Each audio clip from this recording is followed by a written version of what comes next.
Model ஆட்சியை தமிழகத்தில் நடத்தி தமிழ்நாட்டில் அனைத்து தரப்பு மக்களும் மகிழ்விக்கின்ற வகையில், அனைத்து தரப்பு மக்களும் போற்றுகின்ற வகையில் மாண்புமிகு முதலமைச்சர் அவர்கள் மிக சிறப்பாக இந்த ஆட்சியை வழிநடத்திக் கொண்டிருக்கின்றார்.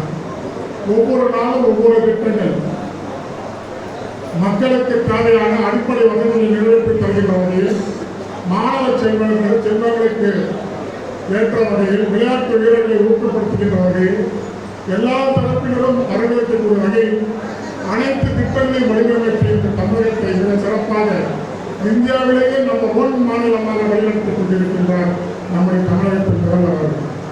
அவர் கருத்தை வலுப்படுத்துகின்ற வகையில், அவர் கருத்தை வரவேற்கின்ற வகையில் இன்றைக்கு உங்களோடு இந்த சமத்துவ பொங்கல் விழா இன்று 2 மாத காலத்தில் தமிழகத்தில் தேர்தல் நடைமுறை இருக்கின்றது. வரலாறு படைக்க வேண்டும்.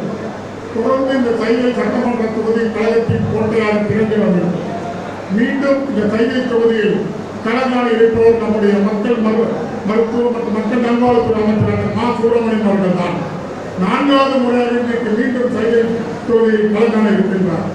அவர் களத்தை வலுப்படுத்துகின்ற வகையில், அவர் வெற்றியை உறுதி செய்கின்ற வகையில், அவரை தேர்ந்தெடுக்கின்ற நாம் தமிழகத்தில் மீண்டும் முதலமைச்சராக அந்த தளபதியை முதல்வராக கொண்டு வருவோம்.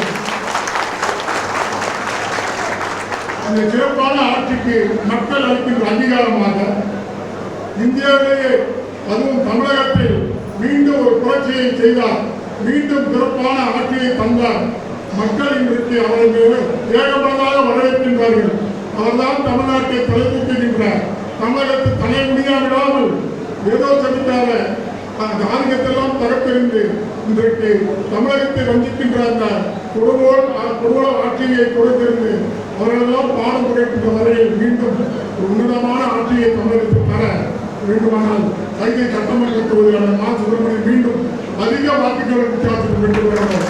அதுவே நம்முடைய குறிக்கோளாக இருக்கின்றன. இந்த சைத்திகள் நாளை நாம் சபதம் ஏற்போம்.